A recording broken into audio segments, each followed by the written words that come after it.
The Houston Texans had an exciting start to the 2023 NFL Draft by first picking their quarterback and then trading up to choose a defensive great with their next two choices. With the second overall choice, the Texans selected Ohio State quarterback C J Stroud after the Carolina Panthers selected Alabama quarterback Bryce Young. Later, Houston acquired Alabama LB Will Anderson Jr. by moving up from number 12 to number 3. Everyone was stunned, even Anderson, who was seated in Kansas City's green room. "My heart had dropped," Anderson admitted. "I had just seen Houston, Texas flash up on my phone, and I thought, they think you're that good to come up and trade and get you know what I mean? It's simply a huge blessing." Nick Caserio, general manager of the Texans, said it was a busy night and that after Arizona was scheduled to choose third overall, trade negotiations heated up. "Arizona was on the clock when we made the selection," according to Caserio. "After that, we were pressed for time and really debating the trade compensation. With around 1:30 left on the clock, I'd suppose the real trade was completed." With just a few seconds left, the Texans submitted their selection for Anderson. Fans rejoiced at the draft party, and when the deal was completed, cheers also broke out in the war room. "It's exciting," said Caserio. "I probably should not have attended the draft party, but we had work to do.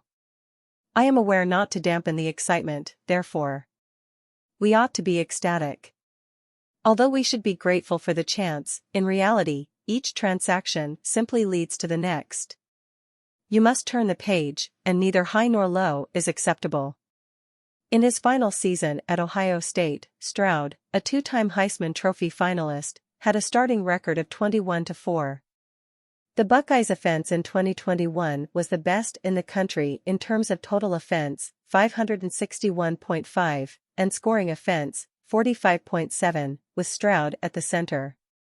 He was named Big Ten Conference Player of the Year and Big Ten Quarterback of the Year in 2017 after directing an explosive offense that finished second in the country in scoring, 44.2 ppg, and passing touchdowns, 41. John Harris, a football analyst with the Texans, remarked that Stroud had the best passing ability of any quarterback he had examined over the previous 3 to 4 seasons. He does unique actions such as spinning the rock against a secondary. He possesses the same skills as top-tier NFL quarterbacks, including touch, zip, movement, and throwing.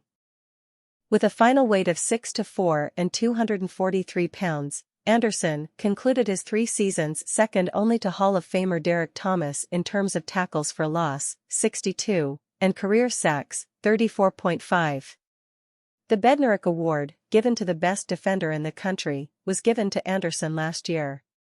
He was named SEC Defensive Player of the Year by both the coaches in the conference and the Associated Press for leading the SEC with 10 sacks and 17 tackles for loss. In his 3-year career, Anderson recorded 205 tackles, 115 of them solo, 62 tackles for loss, 34.5 sacks, 1 interception, 5 passes defensed, and 1 forced fumble in 41 games for the Crimson Tide.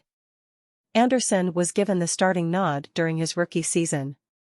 Harris stated, "He's been the most dominant player on the pitch, with the intensity to match, from the day that he set foot on the Alabama campus. That undoubtedly translates to the following level.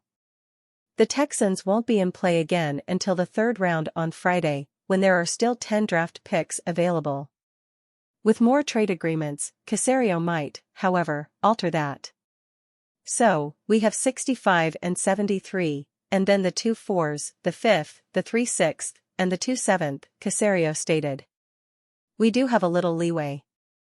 We'll sort of go back and look at what's left tonight, knowing that probably another 30-ish, 35 players will be chosen before we do. Could we advance from round 65 to round 2? That is a possibility, but it will depend on the players.